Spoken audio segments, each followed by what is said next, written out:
everyone, gshock here, back again with another G-Shock unboxing and review video. Today we're gonna have a look at my first ever GA-B2100, and in my case I picked up the all black options. Of course I have to go with the all black options, even though I regret it afterwards.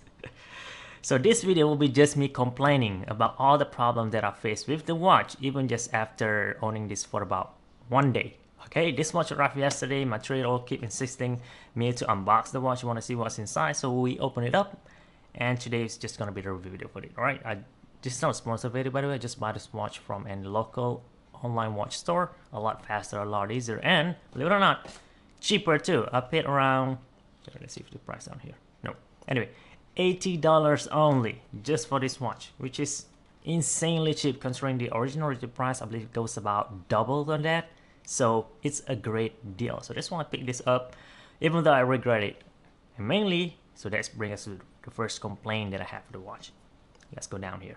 The buckle. Well, not a big deal. I mean, it's just a buckle, but in this case, believe it or not, it is fully plastic.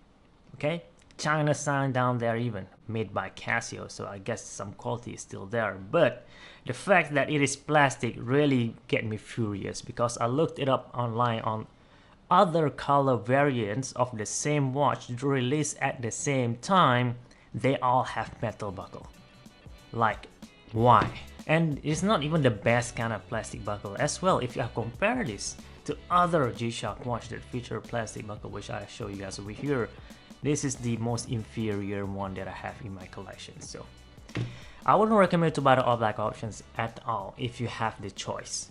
But still, if you like the color, go ahead, get them. There's always a replacement part available. I mean, it still uses a 16mm lug size. You could find any 5600, 6900, most modern G-Shock, even vintage G-Shock, use the same watch band, so you could just change them with an already existing metal buckle. So I guess that's okay. But still, right out of the box, this is not necessary.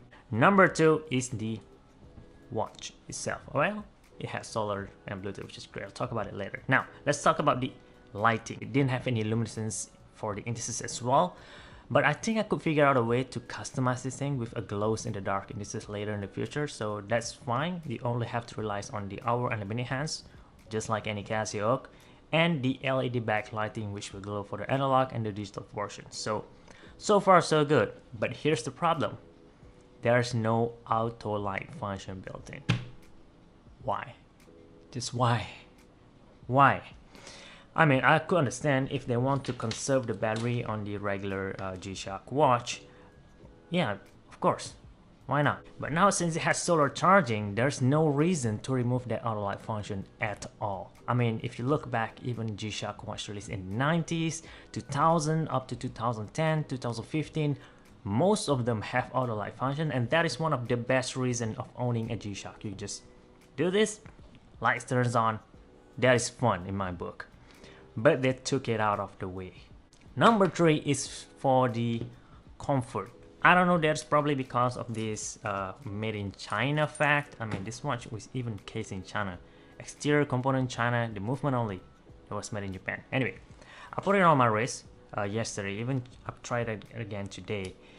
It is not as comfortable as I remember it to be. I remember when I first bought the GA-B2100, the original one, a couple of years back, even the metal one, they are very comfortable on wrist. The sizing for this watch, the casing, is exactly the same like the GA-B2100, but for some reason, something is off. I'm sharing my experience here with you guys. Just my first impression, maybe because this watch is new, I don't know, but something is off. It is not as comfortable as I remember it to be. So, just saying.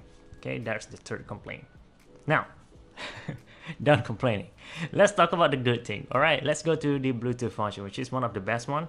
Analog digital G-Shock, say one of these, is pretty hard to set up, especially if you have no experience with, you know, operating this kind of watch. So having Bluetooth function built in is a great thing, because it helps a lot of new users, which are thousands of them, who just got introduced into G-Shock community, I would say. Now you could set it up your watch just using your phone, using Casio Watches app, and that is great. And it allows us to set up this function called Reminder, where you could add a note So you could play around with that feature, and in my opinion that is quite cool and quite useful depending on your situation. You could wear this, I don't know, during an exam for example, add some notes, 5 notes, that is quite a lot of notes. Anyway, that's great. And then for the solar rechargeable feature, of course you don't have to swap the battery, but just in case if you didn't charge your watch at all, it can last about 7 months only. Keep that in mind. The battery is tiny, just one of them, located somewhere in the, I believe, 1 or 2 o'clock position. Aside from that, I don't have any more complaint. The watch functions just fine like any Casio, except this sub-dial head, instead of using as a, I don't know, day display, which is not as necessary in my opinion, this is a lot better. Mode swap and also battery level indicator, which is quite cool. Oh, I just remember, each time you swap between modes, I'm not sure if it's just me or what. Say you enter, let's say the first mode is wartime, you have to wait for about a second or second and a half before you could start using that mode. If you swap between that to a stopwatch, you have to wait about 1 second and then you could start operate the stopwatch. There's quite lagging over there. Try it out yourself on your own Casio. You'll see that as well, I think. Maybe that's just me, but anyway, I'm just sharing something here. Anyway, that's just me complaining. Overall, I'm still fine. I mean, I didn't pay a lot for the watch. It is still fairly cheap, and I'm planning on modifying this thing to several color variants.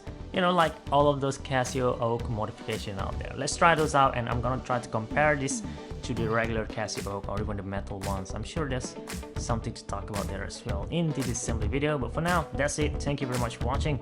See you guys next one.